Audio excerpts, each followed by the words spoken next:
Hey there, welcome into Fantasy Baseball today on Tuesday, November 28th. I am Frank Stampfl, joined by Scott White and Chris, the Welsh. Today on the show, we are going to recap our first 2024 mock draft of the offseason. We did it a couple of weeks ago, but I think the results are still pretty relevant, and it's the only mock draft we have up on the site, so we'll break it down.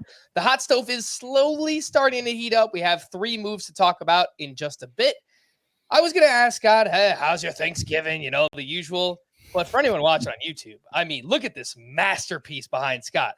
Big old Christmas tree, the white lights, the ornaments, the presents, which Scott was very humbly bragging about before we started. Very proud of the wrap job.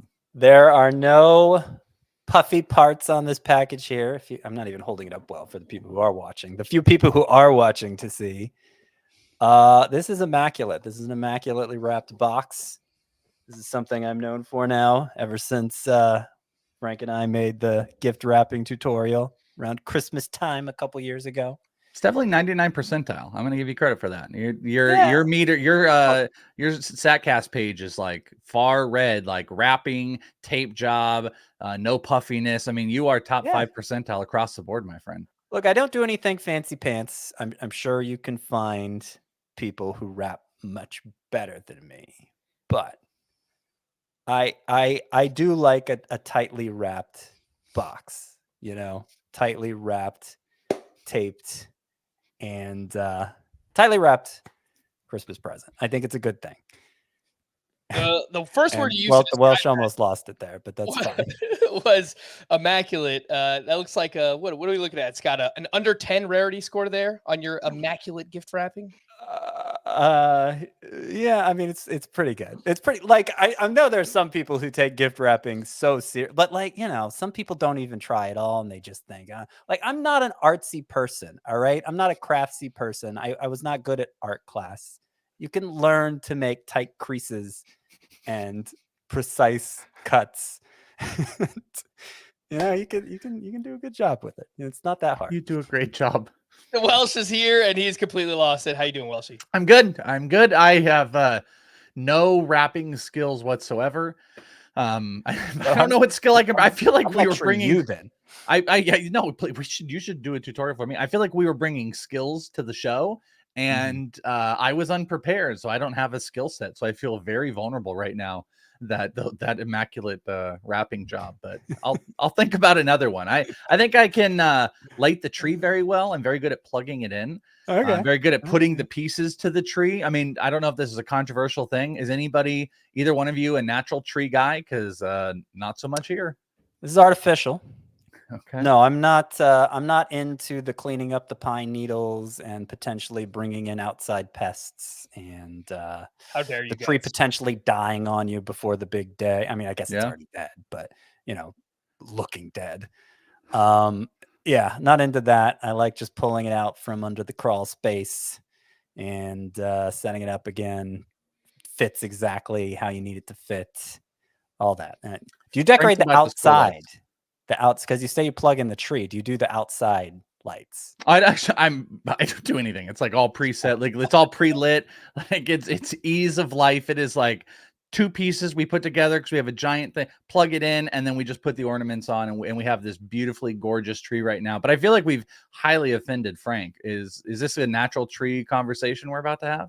No, I mean, we got one this year, and we've done it in the past, but we've kind of alternated. I've got a fresh tree this year. But I do like it. Like the smell. It smells great. Get a candle. Yeah, but you're putting your nose up a little bit more. I can tell where this is going. Yes, I have also like a natural. It's like a 3 or 4 foot tree. So we all eventually reach a point where we're like, nope, artificial's better. Yeah. Well, we resist. That's called like, you know, having a family and kids and stuff like that. You're just like, nah, I'm not gonna do this. When you're still living the high life, you're just like, you know what we should do? We should get a real tree. Let's go down and chop it. We're not doing that. We got podcasts to do. Scott's too busy wrapping presents. There was, I think, 20 plus in there. There's too much going on in this time of year. Yeah, and we've got moves to talk about, so let's do exactly that. Before we get to our mock draft, the big move that was just announced on Monday, Sonny Gray to the Cardinals on a 3-year, $75 million deal, which according to Spotrac, tied for 9th highest AAV among starting pitchers. And look at that. I actually got one prediction right on FBT in 5. So shout out to me. Sonny Gray just had a huge year. He finished 2nd in the AL Cy Young voting with the Minnesota Twins. He was the SP22 in Roto, the SP21 in head-to-head points, 2.79 ERA, a 1.15 whip, 184 innings, his most since 2015. He was awesome. But Scotty, how much are you buying it? How much are you buying what we just saw from Sonny Gray? And what do you think about the fit with the St. Louis Cardinals? I've gone through my phases of being a Sonny Gray believer, and have always gotten burned by it. Oh, he's changed up his pitch mix. He's getting more strikeouts. He's had so many ups and downs over the course of his career, and so many troubles just taking a regular turn in the rotation. This past year was his first time reaching the 180 inning threshold since 2015. 2015 was a long time ago. That was the last time Sonny Gray got to 180 innings prior to 2023. So you've got to bake that into the cost too. He's likely to miss some time with injury. His 2-year stint with the Twins was among his better 2-year stints. He had a combined 2.90 ERA, 1.14 WHIP, 8.9 K per 9. But really, even there, what we're mostly impressed with is the ERA number, right? I mean, the strikeouts underwhelming. I know he kind of unveiled a new breaking ball this past year, a sweeper that was a couple mile per hour harder than whatever previous form he threw, and it had a nice whiff rate, but still less than a strikeout per inning. So I don't know that it matters that much. I think Sonny Gray makes for a nice rotation stabilizer in fantasy, but I wouldn't want him as more than like my 3rd or even 4th starting pitcher in a 12-team league. Yep, he's got this kind of jack of all trades, master of none thing going on. He threw 6 different pitches between 7% and 27% of the time. That sweeper, as you mentioned, Scott, was amazing for him. A .097 batting average against and a 41% whiff rate. Always gets a good amount of ground balls. The control actually looked much better the past couple of years with the Minnesota Twins. He has an injury history. We already talked about, most innings since 2015. The early ADP is 131.3, going just after Max Scherzer, just ahead of names like Chris Bassett, Gavin Williams. Welsh, how does that price tag sound for you when it comes to Sonny Gray? Yeah, I'm looking here. Just after Max, the couple guys below him, you've got Bassett, Gavin Williams, Jordan Montgomery down in the 150s. I don't know. I think it's relatively appropriate. There's this really interesting interview that was out there by, I remember Eric Kratz. Is that right? The former catcher who's on Foul Territory. Yeah. And he was having this whole thing about Sonny Gray and kind of almost the eccentricness of Sonny Gray, how when he went from the A's to the Yankees, they just wanted him to throw nothing but sliders all the time. And it kind of just messed with his rhythm because he didn't get the choice as far as like what the pitching coach, it was Rothschild at the time, who was telling him what to do. And he's a constant tinkerer. And he was at that time in the interview, he's like, Kratz was like, he just wanted to throw like fastballs and cutters.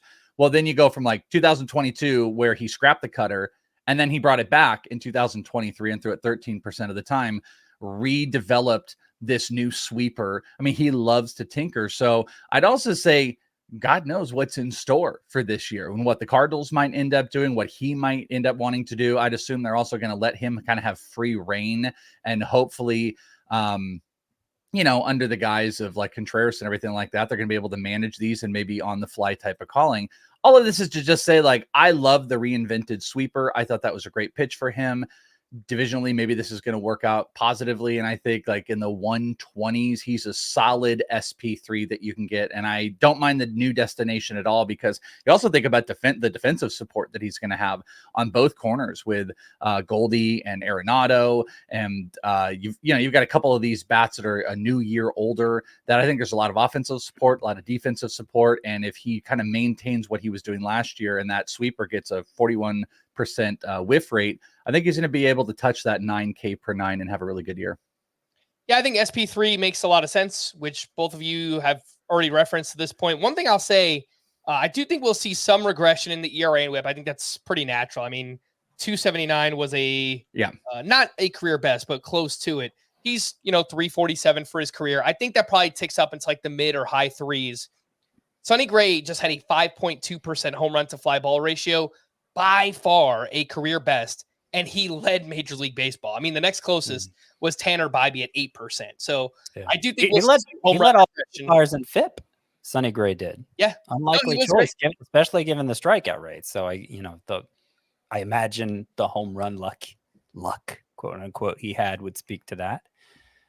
So yeah, you make a good point. That's how FIP can fake you out is if somebody has, like I said, good home run luck. And one other thing too, I'm super enamored with, and going through, I'm doing like all my deep dives on players, and you're seeing the amount of guys that really benefited this year hitter wise, hitting fastballs, but then also managing sliders, and some players being able to hit sliders better. And we had this, renaissance of new sliders. It's more gyros and more sweepers, and, traditional sliders are going out the window, and how that came on as an onslaught to hitters, how hitters are going to adjust. Because I think like any team is going to look, and you go through the list of hitters that were positive or negative, sliders and how you hit forcing fastballs are the biggest correlation to that. So how are teams going to work with hitters on adjusting to hit sliders, and what might that do to heavy successful slider pitchers like Sonny Gray? 53.2 K percentage on his sweeper. Not one other pitch was over 19%. So, I mean, it's like, if that sweeper's not going, those strikeouts are going to go away. So there's nothing you can do now, but it's very interesting to watch how the league adjusts and what they do to kind of combat being able to hit sliders. And there's a few players like Gleyber Torres specifically is actually a player that amazingly increased his ability to not swing outside the zone on sliders this year and hit for quite an above average. So what was he doing to be better against sliders, and how would that correlate maybe across the league? Yeah, I mean, anytime there's like a new gimmick, a new trendy thing that's happening in pitching, eventually the hitting catches up to it. And not to go off on a tangent, because it's only semi-related, but I remember a few weeks back, Suarez tweeted out that there's some evidence that hitters are beginning to catch up to the rising fastball. And my mind immediately went to, maybe that's what's going on with Joe Ryan. Maybe that's what's going on with Christian Javier. Maybe that's a problem for those guys who've mostly become what they are on like the gimmicky effectiveness of that pitch.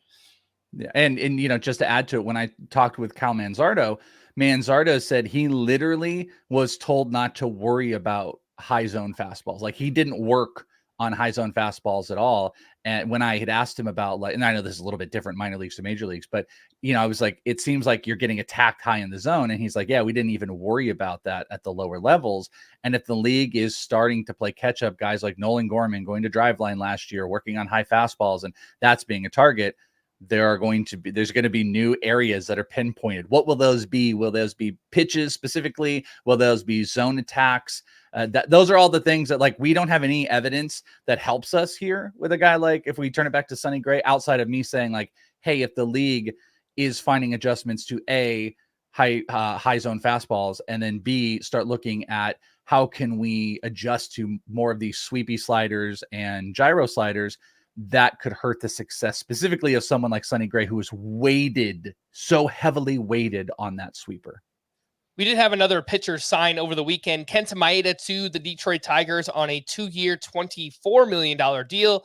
Solid season in his return from Tommy John surgery, 4.23 ERA, a 117 whip, 117 strikeouts over 104 and a third innings. As usual, strikeouts not an issue for Kenta Maeda among pitchers with at least 100 innings pitched. Maeda ranked 15th in K- walk rate. He was 23rd in swinging strike rate at 12.8%. Home runs have been a constant issue, and they were obviously, again, this season. Moving to Comerica Park, not that, there's going to be much in the way of wins there, that should help, because, I mean, that is the worst home run park in all of baseball. So that should actually help Kenta Maeda this upcoming season. Scott, my guess is he'll work in as like a late round sleeper. He'll be a streamer when he has the right matchups. I don't know that he's just like an every week starter, but pitching in Comerica is something that could actually help Kenta Maeda. Yeah, that was my thought too. Like, considering home runs are his biggest issue,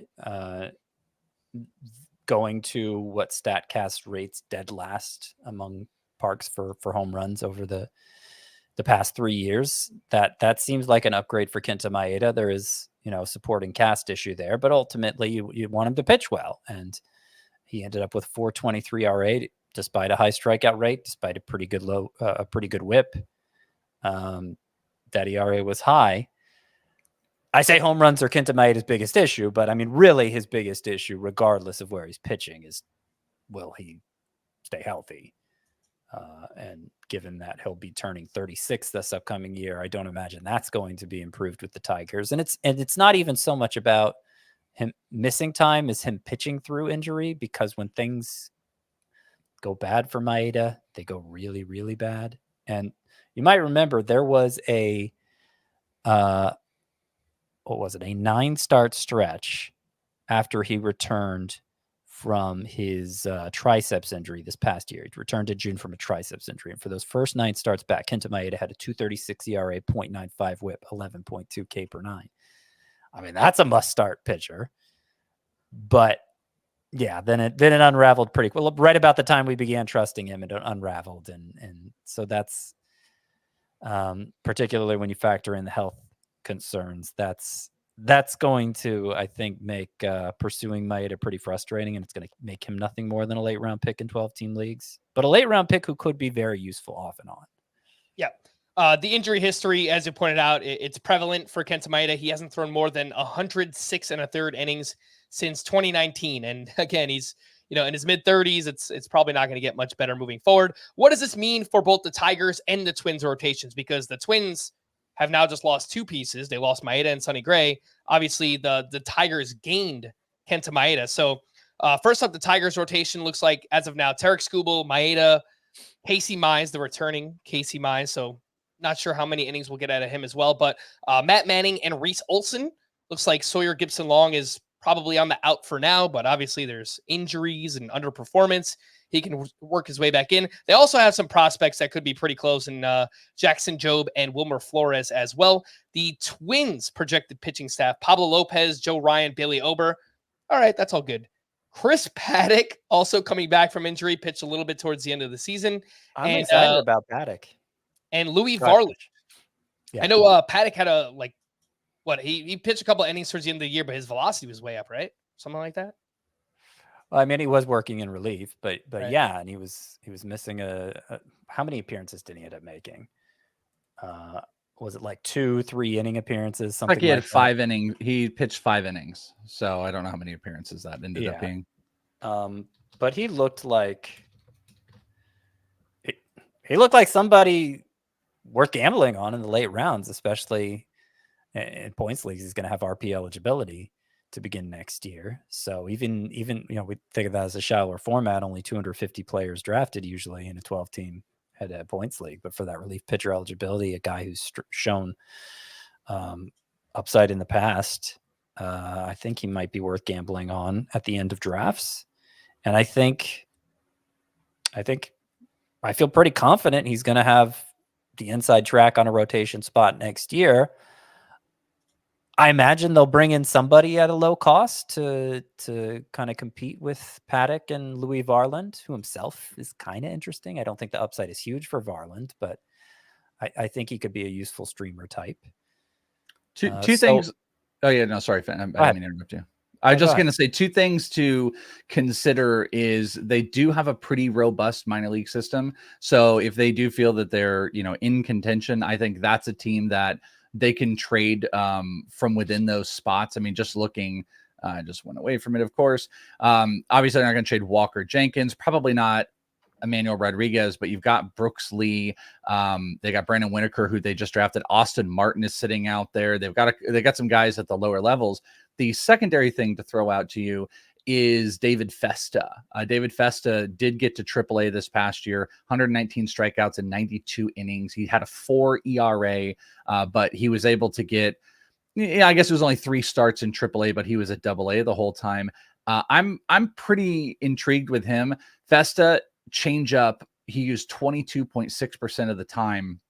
Or change. Oh no, I'm sorry. Festa at AAA had a changeup with a 22.6% swinging strike percentage on his AAA numbers, and that's a guy that can just pump fastball, get those strikeouts on a changeup. That's a great pitch that I think they would be comfortable with as far as a full-on starter. So just throwing out there that, I think they might feel they have a little bit more depth than is being presented, and A, they can go trade for it, and B, a guy like David Festa is somebody that's going to get an opportunity pretty soon. So interesting, because just looking at his profile, David Festa, 6'6", and you mentioned it was a changeup, right? Yeah. Yeah, it's so similar to Bailey Ober, who's like 6'8", and he's like fastball top of the zone, and then throws this awesome changeup. And this guy's 6'6", and it's fastball and it's changeup. It's just they kind of have a type right now, and it's worked for Bailey Ober. He's been a pretty useful pitcher so far. So I don't know, might work out for also someone like David Festa as well. If they're not comfortable with Paddock, what if they're not comfortable with Paddock as a starter? A guy like Festa could be somebody that they put in there and Paddock goes to the bullpen, or you piggyback, and a guy like again, I'm throwing Festa out here as what is on the roster. There is still an entire free agency, and they do have bullets in that trade gun right now because they've got some pretty good talent. All right, let's wrap up the news with this trade that we had right before Thanksgiving, as Eugenio Suarez was traded over to the Welsh's Arizona Diamondbacks in exchange for hard-throwing reliever Carlos Vargas and backup catcher Sebi Zavala. Suarez finished as the 18th third baseman in Roto, 14th at head-to-head points. Kind of surprising because he had 214 strikeouts, which was the most in the American League. He hit 232. He had 22 homers, 96 RBI. Still hits the ball hard, but the barrel rate came down a little bit this year. Slugging percentage and ISO were both down as well. The ADP is 284, so we're talking about like a real late round, maybe even like a deeper league corner infielder here. But Welsh, any thoughts here? Any enthusiasm for your D-backs acquiring Eugenio Suarez? Yeah, I think the possibility, friendly ballpark. If you look at ballpark factors, he had 22 this year. If he were to have been all in Arizona, of course, all that tells us is maybe a 3 home run boost hitting in Arizona. So there's a slight advantage in Arizona in general. On the Fantasy in 5, I had predicted Matt Chapman, that the Diamondbacks would go and they'd spend some money on Matt Chapman because they were going to do something at third base.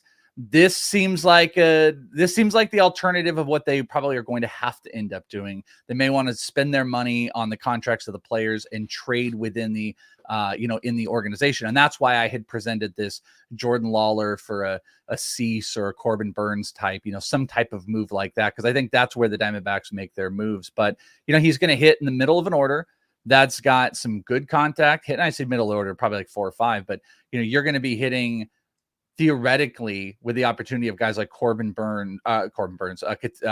Carroll and Ketel Marte, both on base, both high batting average players. The RBI opportunity with maybe the ball flinging out a little bit more. I don't love the batting average, but it's not going to get much worse than Evan Longoria. I think he could pop up a little bit, like a corner infield option to watch. Maybe he's got some hot streaks if you're playing for big power and strikeouts aren't going to absolutely destroy you. But what league is average, or the strikeouts not going to affect you most likely. Maybe in an OBP league, he's a little bit less damaging, but it's okay. It's a little bit more than slightly lateral move. All right. Scott, anything on Suarez? My biggest takeaway from this trade is that, I think Jordan Lawler's future is eventually shortstop, but this is one less avenue now where he can potentially win an opening day job, unless they're going to use him as trade bait, as you said, the Welsh. So that's, maybe a little less interest in drafting Jordan Lawler. Not that he was going to be a huge draft day target to begin with. And that is putting Perdomo on a pedestal. I understand I'm putting Perdomo on a pedestal, but defensively they love him. He did a pretty decent job. He was an all-star. And I have thrown out this idea that I think the Diamondbacks should reconsider maybe putting even Ketel Marte back in the outfield. You got an opening in that left field spot. Let him play the Lourdes Gurriel spot, and then that would enable. I think that's the path for Jordan Lawler to be an impact with the Diamondbacks. But as I've said, I'm not sold that they're not going to use him as ultimate collateral to make a big franchise changing move. That's if you're going to trade him, that's what you would do with it. Yeah. And last point on this, roster resource currently has Dominic Fletcher as the starting DH for the D-backs. So if everything just kind of stays the way it is, look, they could still make more moves. I think there's a chance Suarez will make more moves. Suarez could DH a little bit if they really want to get Lawler in the lineup. I think they could find ways to get creative with it. Sure. But yeah, I think as of now, that's a possibility, at least looking forward for Jordan Lawler. Some other news items worth mentioning. Jason Hayward looks to be back with the Dodgers on a 1-year deal. Pirates starting pitcher Johan Oviedo will undergo Tommy John surgery. Japanese pitcher Shota Imanaga was posted on Monday. He's 30 years old, a left-handed pitcher who sits in the low 90s with his fastball, has great control. This season in Japan, hit 2.66 ERA, a 1.02 WHIP, 10.6 K per nine, 1.4 walks per nine. So K- walk rates have been amazing for that guy. Basically, every year he's pitched in Japan, but viewed as like a mid-rotation starting pitcher in Major League Baseball. The early ADP for Shota Imanaga is 258.1, just behind Charlie Morton and Christopher Sanchez. He's a name that I think we're going to need to know for fantasy purposes. And the latest rumors, the Braves and the White Sox have discussed a potential Dylan Cease trade. So maybe a little Vaughn Grissom, a little AJ Smith-Shawver, something like that involved in the deal that could happen. And the Reds reportedly pursued Sonny Gray and are now interested in Tyler Glasnow. So I don't know that would be the great move, the best move for Tyler Glasnow's fantasy value going into Great American Ballpark, but we shall wait and see what happens with him. Let's take our first break. When we return, we're going to break down our first mock draft of the offseason. We will do that right after this. Time is ticking in the group stage, with first place finishes up for grabs and spots in the knockout stage on the line. Every second is crucial. The UEFA Champions League on CBS Sports Network and streaming live on Paramount+.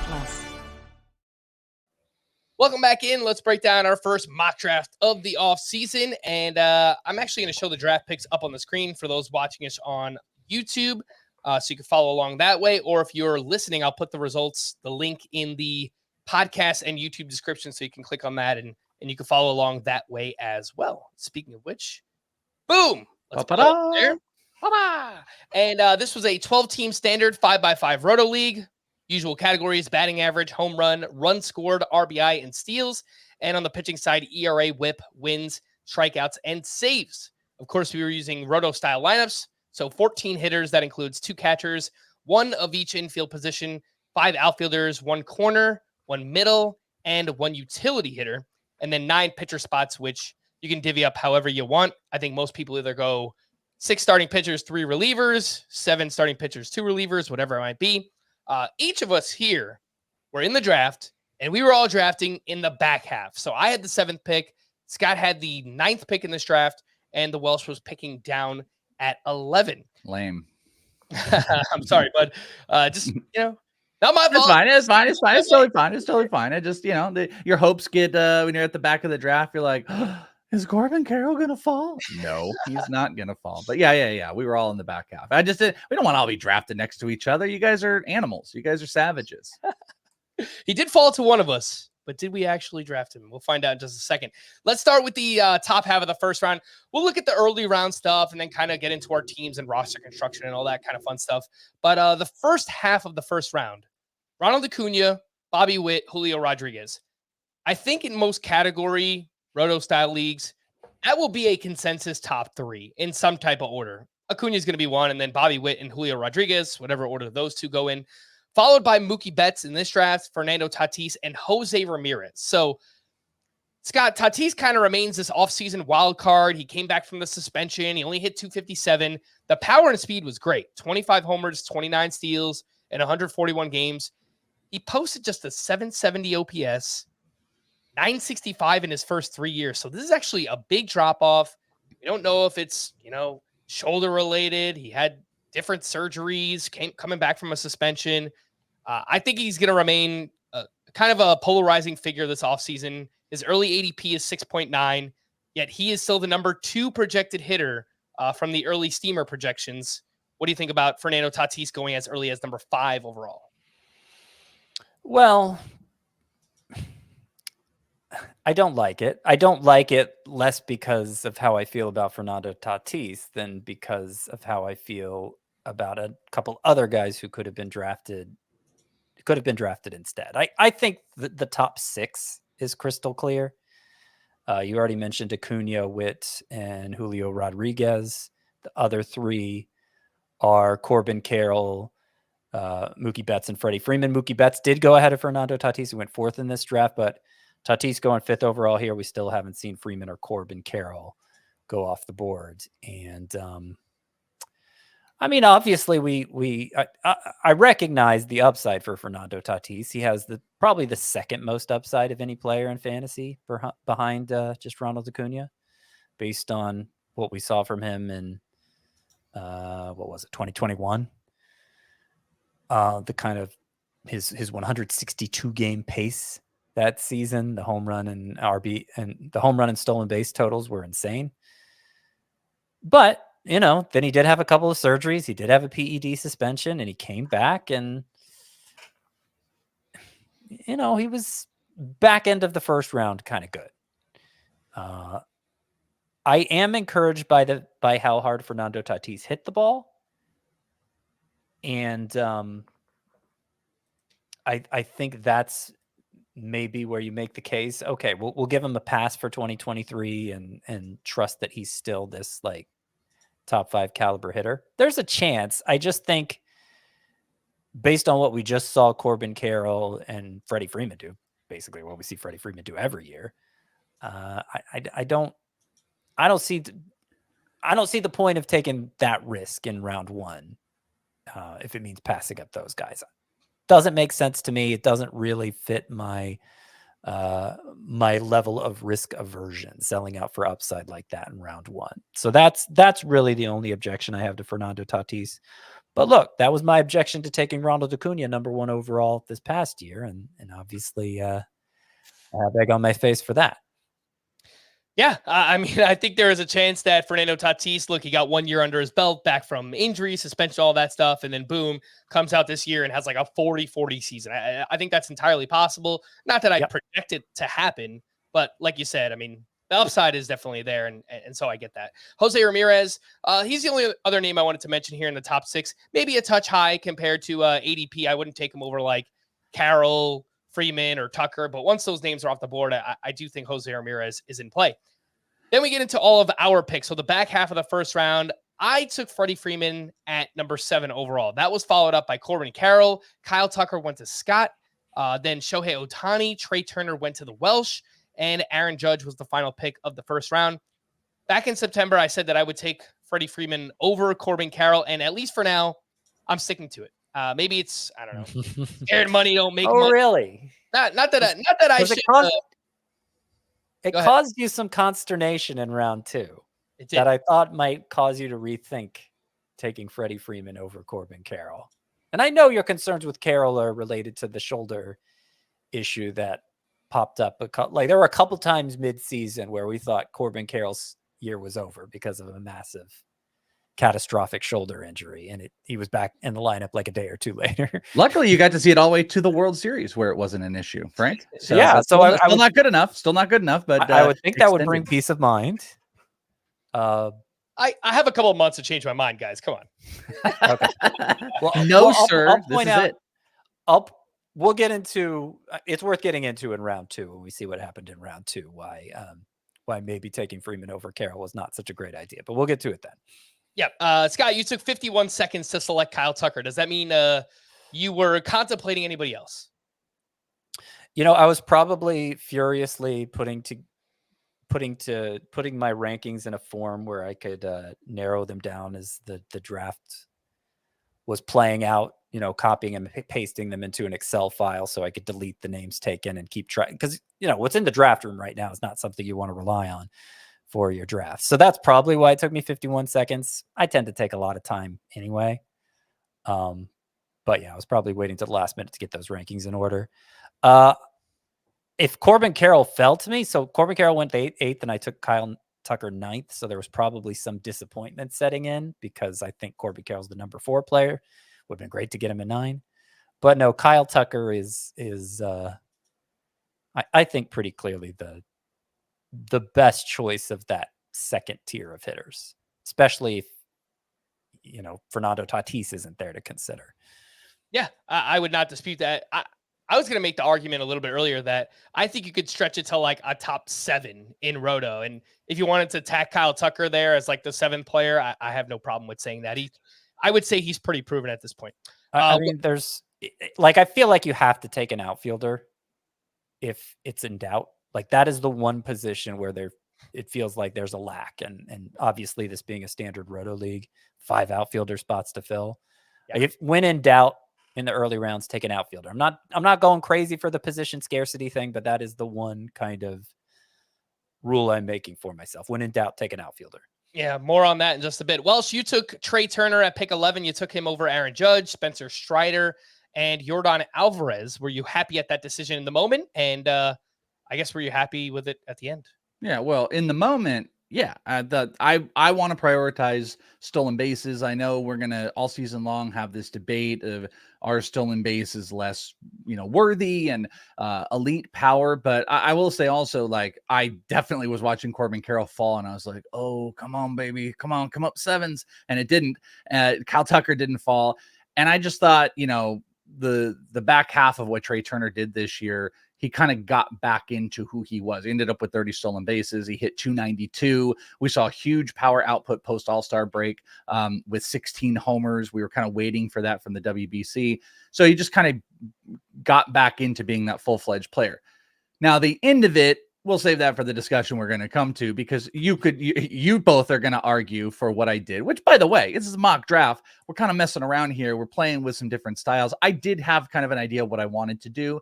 But I got a little crazy with it. So at the end, I gave myself probably too much of one position. So you could argue maybe not, but I think he was the best player on the board. And I was paying attention to this wheel situation where I was like, well, I can get one of Judge, Alvarez, or Soto. I wanted a big power here. I wanted obviously Judge and Alvarez probably a little bit higher in there, but like those are one of the 3 players I wanted. So knowing that I could prioritize stolen bases, I did that with Trey Turner and the batting average. And I figured I'm going to get one of these guys, or if I wanted to quickly change my mind, I could go get the best SP off the board. So I actually thought I was in a really good position, and this started off really well with Turner. And early ADP would agree with you because Trey Turner's NFBC ADP is 9.3. So is going a little bit earlier than even where you took him. I have Trey Turner as the 9th overall player. So for you to get him, 11th? Yeah. The Shohei Ohtani pick at 10th overall, I think really stands out to me that, you're not going to worry at all about him missing time at the beginning of next year. You're going to fill the DH spot without the option of being able to switch him to pitcher at times. I don't know. To me, Shohei Ohtani belongs after the guys all in consideration for a round 1 pick, which is like 16 guys. I think it's open for interpretation. We definitely want to like get some updates about how he recovers, because there's a lot of like narrative out there of like, hey, now that he can focus on hitting, he might want to do this and do that, and maybe he goes more games played and he kind of even goes a little bit more wild. That narrative is out there, but it's also kind of true. Like this is like what he can be as a hitter is to dream on. The negatives are he is DH, so the flexibility is gone, and that takes away maybe some players later. And the injury, like what time could be missed. Theoretically, we are presented with no time to be missed, but there could be some time missed. And I don't know, taking a player with that type of injury is scary. Yeah. I mean, Bryce Harper came back after 6 months? Took him 2 months to get right. Right. He did not look like Bryce Harper. So, yeah, I have, as we're seeing here between my take on Fernando Tatis and Shohei Ohtani, my tendency is to play it very, very safe in the early rounds.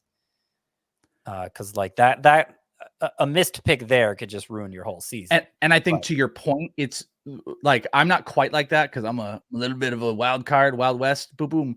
But like the players are so good. That's counter to like, you could be like, hey, I don't want to play it great. But the players are so good in the first round that it's like, why take that extra little stab at playing it risky when it's like that looks like, and it could fall apart. that's actually one of the best first rounds I've seen in God knows how long in a season. Like those are all potential. I mean, some of the number players, one overall picks. some of the players who weren't in round one, like I was saying, they're to me is 16 first round caliber players, and so I agree with you. Picking 11th, you were complaining about picking 11th, Welsh. I mean, that might be a good place to pick. Yeah, I'm complaining to complain. That's all I was doing. It's I'm not upset about that spot. It comes back to bite you. There's that good feeling of like not having to wait long between picks, but then having that big, huge space between coming back where there's things you'd like to do. I don't know. Sometimes it kind of like it can kind of throw you off just a tiny bit unless you have a absolute hard concrete plan, which, in November, I don't have my hardcore concrete plan. I want to play around with some stuff. You know what? There may be 19 first round caliber picks, come to think of it, because I wasn't including Ohtani, Bryce Harper, Jan Soto in that original group of 16. Last point on Jan Soto? What? Yeah, I think Did I say Jan Soto? I think you did. Juan like Soto. the silent J. It's yogging. I believe it's called yogging. People said Juan Succo. I think Jan Soto is a better nickname for the bad version of him. Last point on Ohtani that I would make, I would not take him at 10. But if somebody wanted to make the argument for him, if you think he's going to be fully healthy on opening day, he's probably a top 5 pick. Like if we get that confirmation during spring training, he's probably moving up into the top 5. So I guess that's the argument for him, but I'd have to see him hit a few dongs in spring training. Yeah, which I think he's certainly capable of. Let's move into the second round because we spent a lot of time on the first. The second round starts with, I'll scroll down for those watching us here so you can see what's going on. The second round started with Spencer Strider as the SP1, and then the Welsh took Juan Soto, followed by Jordan Alvarez. Corey Seager went to Scott, Rafael Devers, and then I took Francisco Lindor to pair with Freeman. And here was my dilemma, which Scott mentioned earlier. In a vacuum, I think Bryce Harper is a better player than Lindor. I think he's a better player for fantasy as well. And I would take him just in a vacuum over Francisco Lindor. But I didn't because I didn't want to start my team with 2 first basemen, which then brings us to the question, well, if you would have just taken Corbin Carroll or Kyle Tucker, then you could have had Bryce Harper. Or you could just start your team with 2 first basemen and see how it works out. Yeah, I mean, the fact Corbin Carroll was there more so than Kyle Tucker for me. I'm definitely taking Freeman over Tucker, but I'm definitely not taking Freeman over Corbin Carroll. And this is I wasn't even counting on this as I wasn't even counting this as a reason why, but what can happen among the obvious early round first baseman. You mentioned Harper, Matt Olson too. So Harper ends up going 21st overall because you didn't feel like you were able to take him having already taken Freddie Freeman. So you take Francisco Lindor instead. Matt Olson went 24th overall. Matt Olson's a hitter who I think you could justify taking as high as like 11th or 12th. I'm going to tell you right now, I would have taken Matt Olson. Like you're saying you would have taken Bryce Harper in your spot, Frank. I was salivating thinking we were going to talk about Matt. I have Matt Olson over Harper right now. I would have taken Matt Olson. So that idea of Corbin and Matt Olson, that gets me excited about that. So either way, you can interchange the players, but I completely agree here because Matt Olson is a top 12 viable fantasy value. No, I don't think it's going to be often that somebody so Rafael Devers was the pick directly before you, Francisco Lindor. I don't think it's often Rafael Devers is going to go ahead of Matt Olson and Bryce Harper. I don't think it's often that Austin Riley is going to go ahead of Matt Olson. We haven't gotten there, but I don't think that's going to happen very often either. So there was just kind of some, why is everybody passing over these 2 first basemen happening in this draft? But particularly in your situation, picking 18th overall, it's very likely that one of Olson and Harper will last to 18th overall. And so, that might be the reason to think twice about taking Freeman there. Certainly if somebody like Corbin Carroll is available instead. I mean, at the 4th pick in round 2, 16th overall, where I took Corey Seager, the debate for me with that pick was Corey Seager or Matt Olson, having taken Kyle Tucker, an outfielder, in round 1. I was like, okay, do I go Corey Seager or do I go Matt Olson, get the huge home run and RBI and run, frankly, production from Matt Olson? Or do I get the huge batting average from Corey Seager with still great home run and RBI production as well, but maybe not quite at Olson's level. And ultimately I decided batting average is the higher priority in the early rounds. because it's really hard to get batting average along with anything else in the early to mid rounds even. But it was a close call. I think those two in terms of overall value, Seager and Matt Olson, are pretty much neck and neck for me. And so I was floored to see Matt Olson go 12th. The guy who drafted Ronald Acuna first overall, then got Matt Olson with his second pick. And that can't happen. That can't happen. Yeah. How did we let this happen in a mock draft in November? What are we doing? Let's quickly remind people what happened the rest of the second round. So I took Lindor at pick 18, followed by Garrett Cole, who was the SP2 off the board, Austin Riley, Bryce Harper, Luis Robert, Corbin Burns as the SP3, followed by Matt Olson, who went to my buddy George Kurtz, who I used to work with. So shout out to George. He did a great job there starting his team with Ronald Acuna and Matt Olson. Frankly, I don't think it'll happen in many other drafts this offseason or in 2024. But for anyone who does get that, shout out to you, because that's awesome. Let's take our final break. When we return, we'll break down some of the other early rounds, and then the rest of our teams will do that here on Fantasy Baseball Today.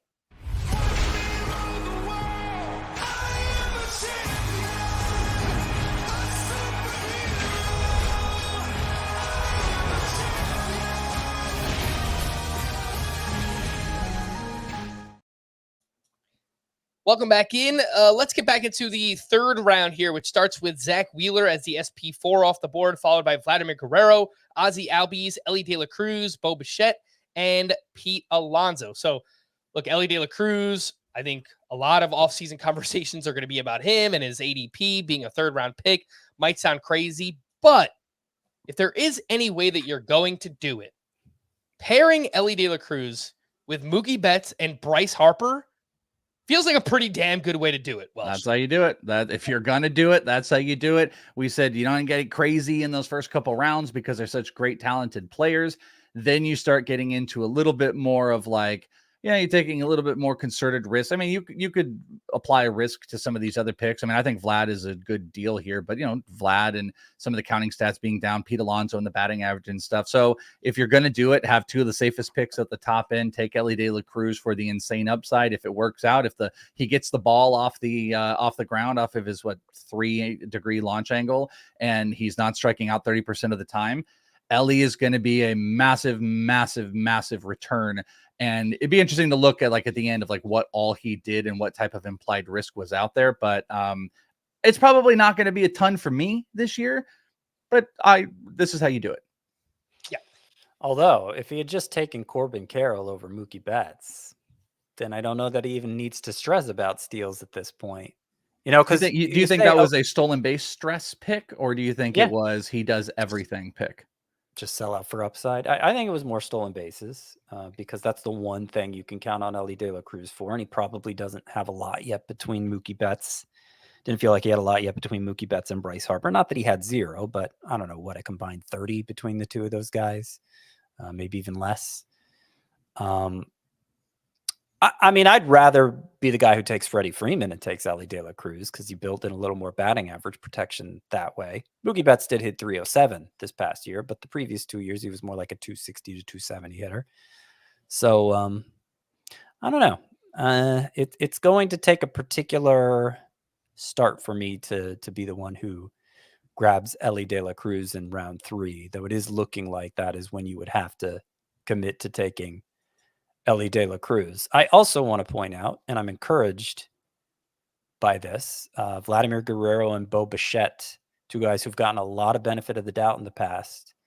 The fact they're going in round 3 shows they're getting less benefit of the doubt. And I think that's appropriate based on the way certainly last year went, but even the year before for both Vlad and Bo.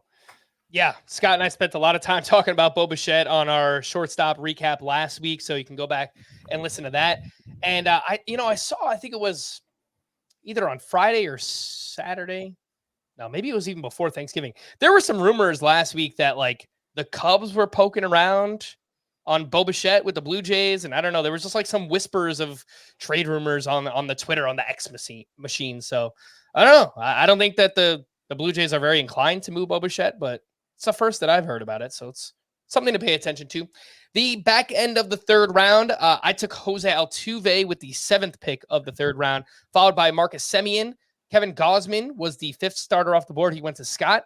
Then Michael Harris, Gunnar Henderson went to the Welsh, and Luis Castillo, the 6th starter off the board. Scotty, got to be honest, I was a little surprised to see you take a starting pitcher as early as the 3rd round. Was this just because you didn't love any of the hitters available? Was this part of the plan coming in? What do you think? There is a certain threshold among my hitter ranks where I feel like, okay, everybody above this is MVP caliber bat. And everybody below this, not to say they couldn't become an MVP caliber bat, but I think I consider them a little less than that right now. So they're a little more, they're part of a bigger, less select group. And basically, so that the 2 picks before my Gosman pick at the 9th pick in round 3, the 2 picks before that were Jose Altuve and Marcus Semien. And that was basically the cutoff. Those were the last 2 from that group of MVP caliber hitters. If Semien had lasted one more pick, I would have taken him instead.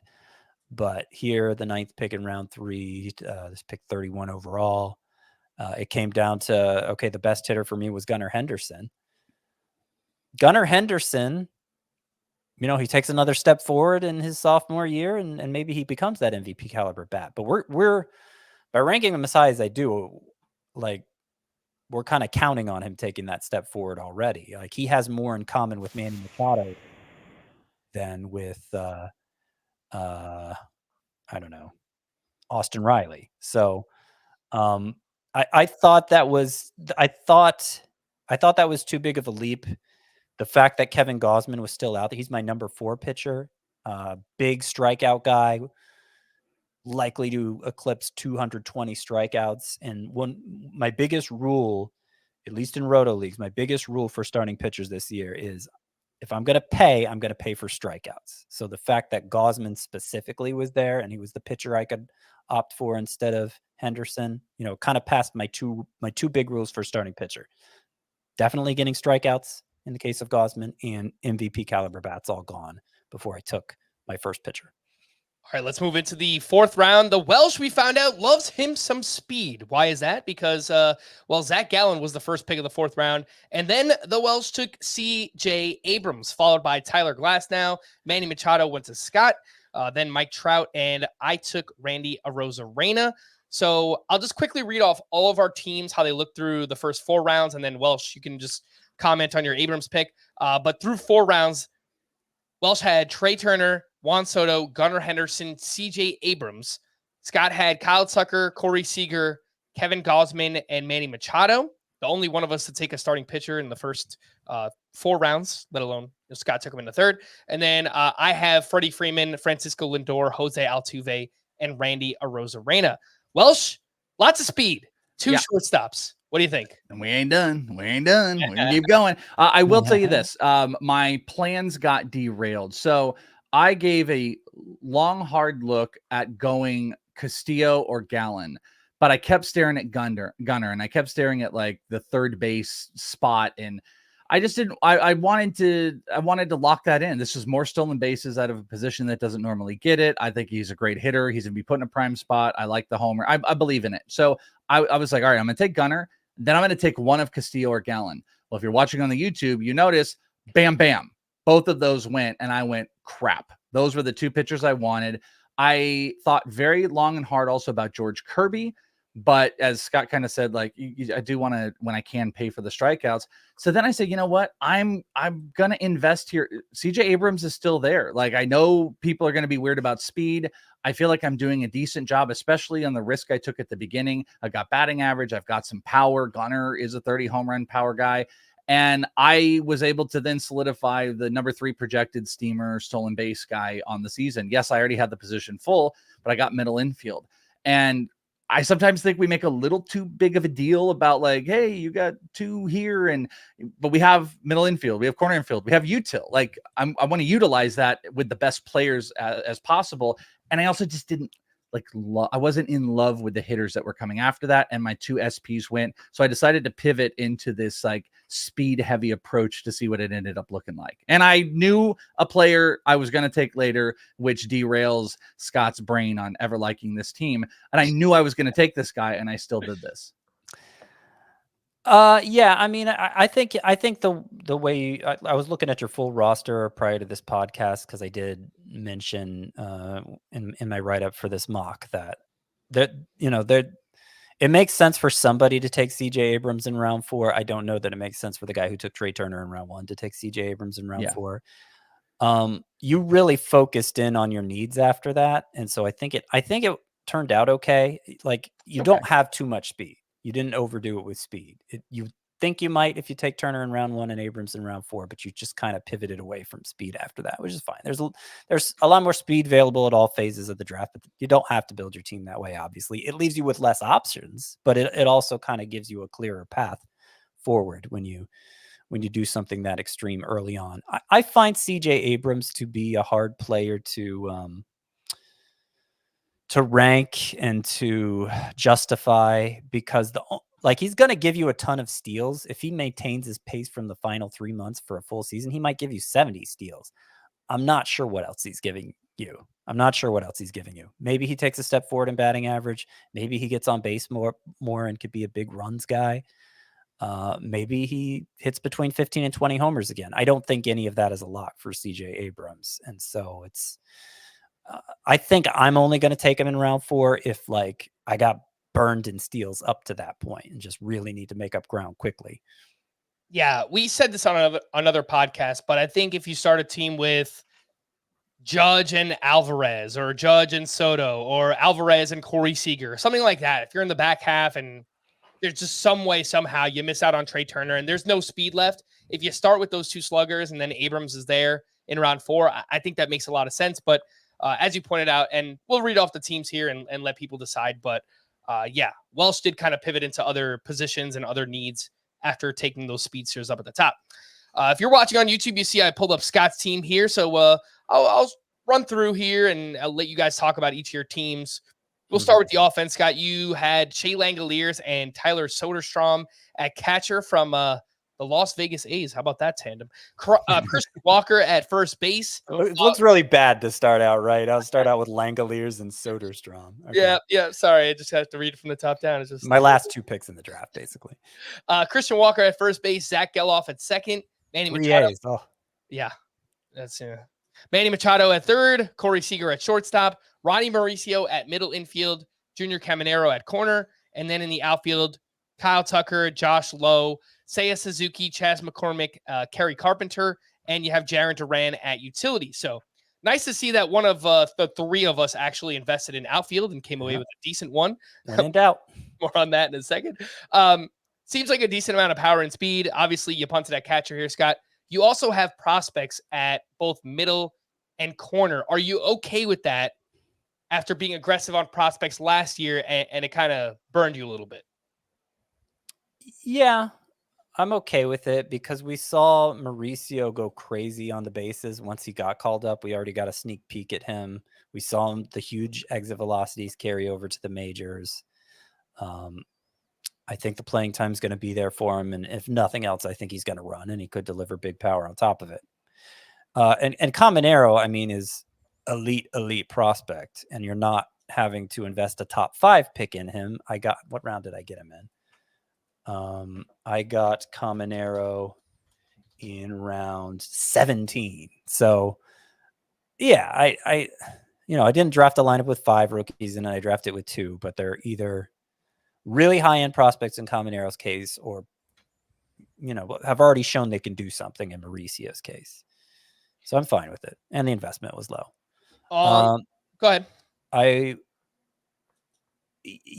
do want to, well, you already mentioned it, my emphasis on the outfield. Yeah, I feel good about the balance I achieved here with power and speed and taking advantage of scarcities in the case of Zach Geloff and Junior Caminero. I think second base and third base are the 2 positions where I'm most likely to wait because I like a lot of the upside available later on. On the pitching side, we mentioned you took Kevin Gausman in round 3. You also took Blake Snell in round 5.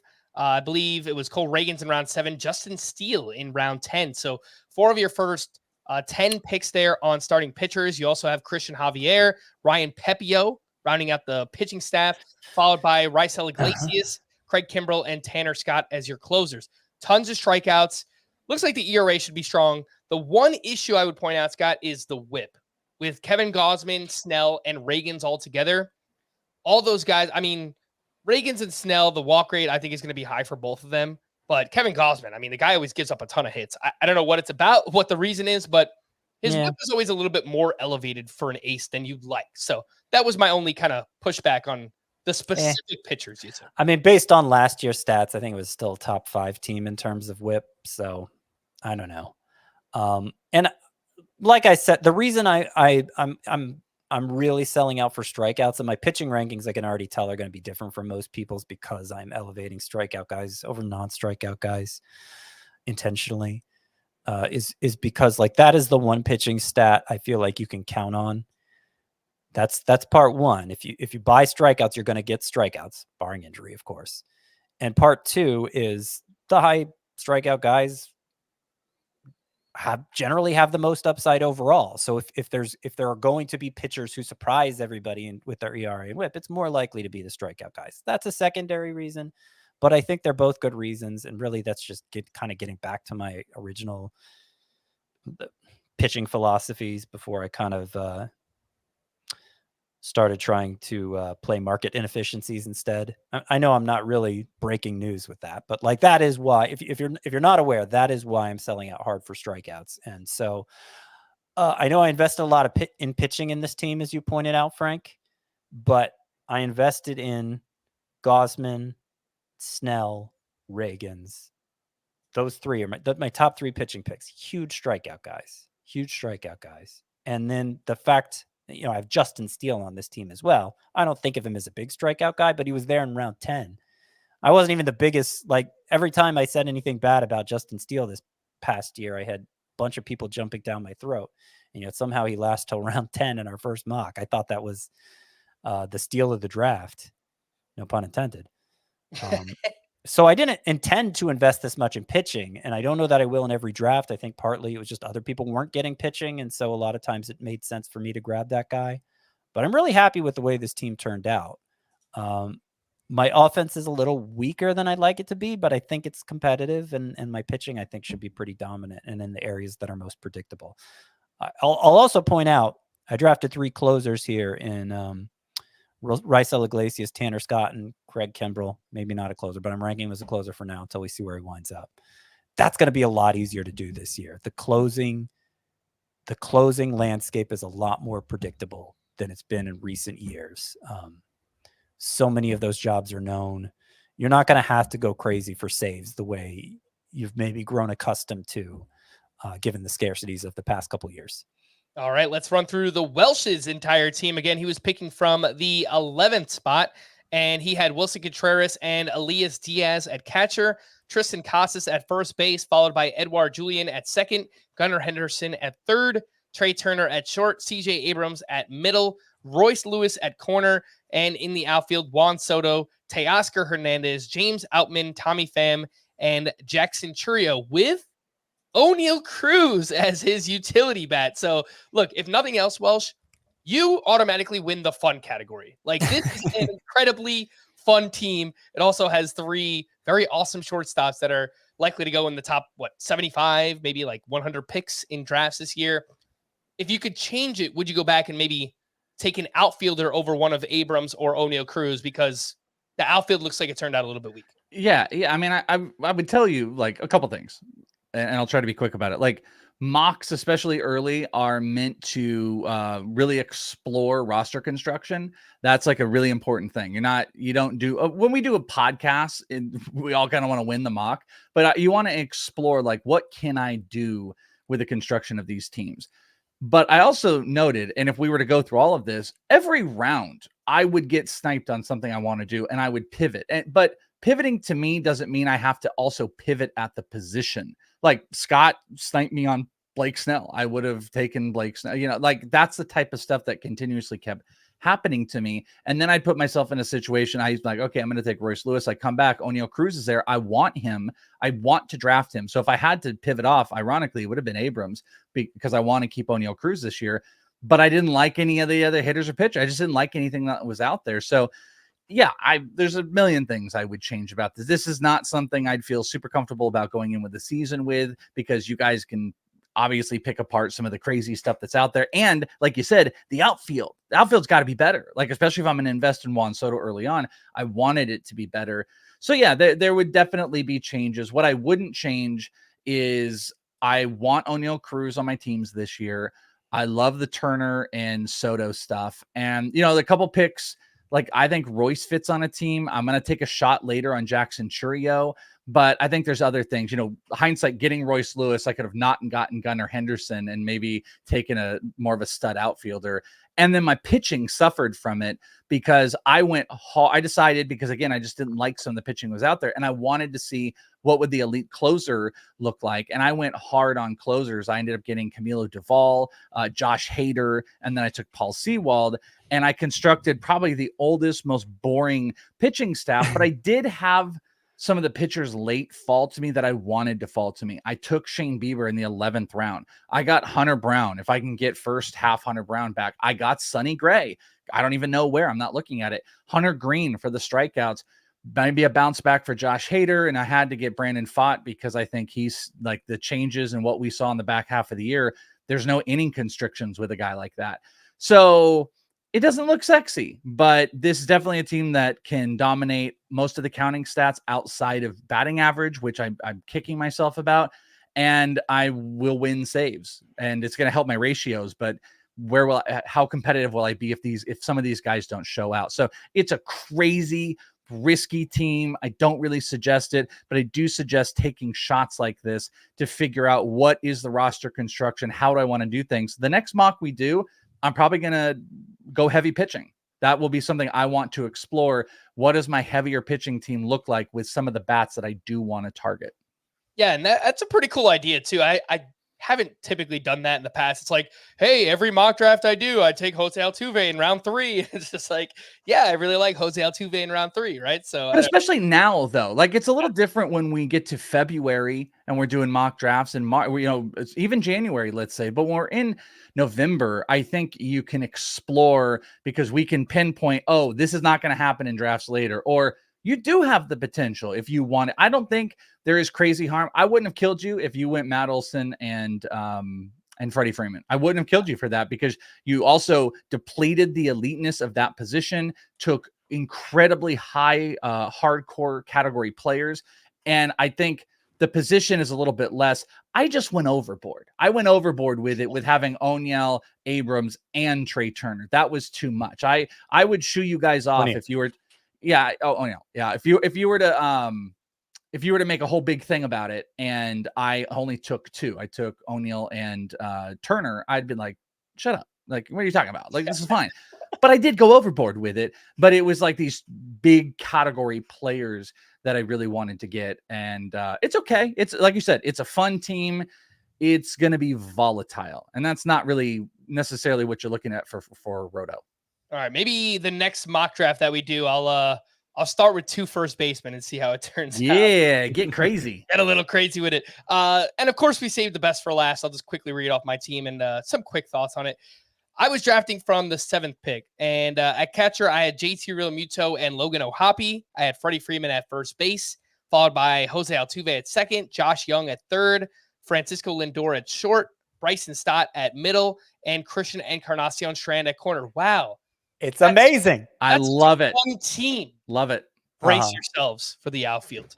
Randy Arozarena. All right, that's pretty good. Right. Cool. And then Jorge Soler as my second outfielder, Steven Kwan, Lourdes Gurriel, Starling Marte, and Anthony Rizzo as my utility hitter. So, as you can see, there are lots of very fun and great infield options, even after I had filled out my infield.